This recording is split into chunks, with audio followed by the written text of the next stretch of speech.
stage is Chase Hunter, Joseph Girard III, and PJ Hall.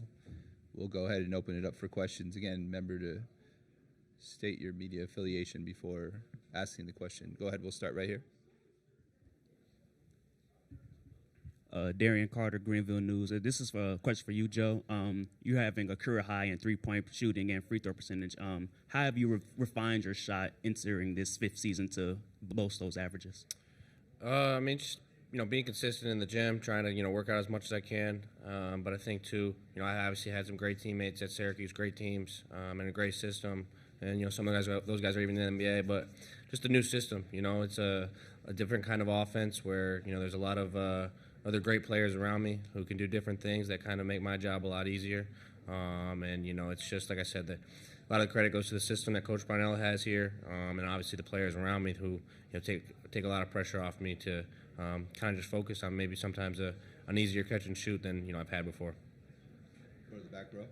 Joe Reedy, Associated Press. Joe, PJ, you came out emphatically and supported your coach after Sunday's win over Baylor. Just what caused you guys to do that? Was it just stuff that popped up over the year and just getting into Sweet 16? Yeah. I mean, you see, we're all online nowadays. It's social media.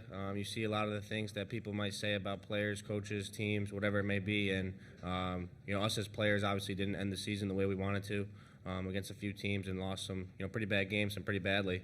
And a lot of times Coach Barnell is the one getting heckled for it. So we just wanted to show that we had support for him. Obviously, he's been here for 14 years, one of the better ones in the ACC.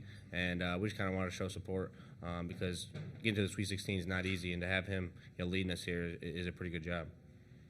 Yeah, a lot of the same. It's the second Sweet 16 in 7 years. And over the past 6 or 7 years, is also one of the one-year coaches in the ACC. I think he's like top 6 winning coach in the league. So, I mean, there's a lot of credit that he is due and doesn't get. And so, playing for him for 4 years and being a South Carolina kid, whenever someone goes after somebody who you've been playing for, it's not fun or easy. And so, being able to win for him, we continued on this run is special. What made you ultimately choose Clemson and just being welcomed immediately and just how things have gone this year? I think just being, comfortable with them, familiar with them for 4 years, played against them a bunch of times, and, kind of knew the system, knew the familiarity, knew how, much these guys like playing for each other, and had a little bit of a connection to Coach Donlin back when he was at Michigan, with Coach Beeline back to my high school days, so I was familiar with him. And then when Coach Donlin and Coach Barnell came to my house for an in-home visit, I always tell the story. They were bragging about the locker room and how great these guys were to each other and, how much they really enjoyed playing together. And that was something I wanted to be a part of for my last year. And I obviously knew how great how great of a team they had last year, and a lot of those guys were coming back. So I had one shot at it to kind of get to a moment like this, to get back to a Sweet 16 like I did my sophomore year. And I felt like these guys gave me the best chance, and they've been nothing short of, the best teammates I've ever had. We'll go to the fourth row. Brian Hamilton from The Athletic. PJ Chase, why has Joe been a fit? Why is a fifth-year guy coming in from Syracuse? Why does he fit so well in the room? Yeah, I think it's just because he's a great player and a great guy. And, he came on a visit and we immediately clicked. I told him that I want the best for both of us when he came. I was glad when he committed.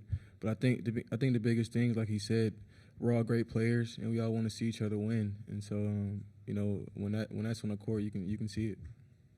Yeah, I mean, obviously there's a lot of stuff that speaks to his game with his shooting and playmaking ability, but, that's not going to work out if you're not a good dude. And so, coming on his visit first time and staying here for a couple of days and just meshing with the guys right away, we all knew that he was a perfect fit for our culture and our program. And, it's been nothing short of that. And so we get out and play golf a good bit whenever we're not in season, and we have a good time. And it's, whenever you're able to connect with somebody that fast and that easy, it's a good fit for the team. Yeah. Over here in the third row. Jordan Mendoza, USA Today Sports. Coach had mentioned that you guys had familiarity with playing Caleb Love before, and you guys have all had experience playing against him too. And him having one of his best seasons, how are you guys approaching like the familiarity aspect of facing him, and then just also like how he's been able to elevate his game this season? Star player for sure. He's definitely coming to his own this year. He's having a great year, one of his best statistics year as well. I mean, it's incredible to watch. and kind of keep track of from afar after playing against them for a couple years. But other than that, I mean, there's a lot of good players on that team, and one thing that we've done these past 2 games, try to make guys uncomfortable, try to make guys get out of a rhythm. I think that's kind of the same thing for this game. I think that kind of speaks in general for all games when you're going against a good, great player like that. You just got to kind of try to limit his chances. Yeah. Over here in the 4th row. For PJ, Arizona likes to go to Ballo a lot, and they like to move the pace, fast pace, very well. For you, you got in foul trouble in the last game. What are some keys for you to be successful in this game? Probably just not put myself in positions to get those early fouls and dumb fouls. I do my work early and make sure I'm putting myself in positions to succeed, fighting early and stuff like that. And, just also, as corny as it sounds, sticking to your fundamentals, not using your hands, using your elbows and forearms and stuff, and making sure you're not grabbing. All the stupid stuff that can get you those dumb fouls, try to stay away from that. We'll keep it in the 4th row. Addison Combach here with Arizona PBS. This is for Chase and Joe. Kind of bouncing off that. Arizona plays at such a high level pace, like moving the ball up and down quickly. How do you guys kind of plan to neutralize like Colin Boswell, Caleb Love, and those guys? Yeah, just making things hard for them. Making sure they're not getting any easy looks. Making sure that we're closing out hard on them. Not letting them get in the lane. And then, the thing is they got to guard us too. So, making things hard for them offensively as well. And then, like I said, just making things hard for them and let them get some easy open looks early. Yeah, I think what Chase said is, hit it right on the head, is not letting these guys get easy ones early, because that's when, a basketball player gets a lot of confidence. And those guys are, like you said, great players. So when you let a great player get confidence early, it's usually a struggle bus for the, the defense. So we're just going to have to be locked in early and make sure that there's nothing easy. Over here in the 1st row. Anthony Vasquez, KTLA. Question for PJ and Joe. How do you think the team has responded after a sloppy end to the regular season and the ACC tournament to now playing in the Sweet 16? Yeah, great. And, it's funny, like you hear that a lot. Obviously, the last game we played, it was more than sloppy. It was terrible. But, watch that outlier leading into that, even though we had a couple of losses at the end of the season. We were playing some of our best ball.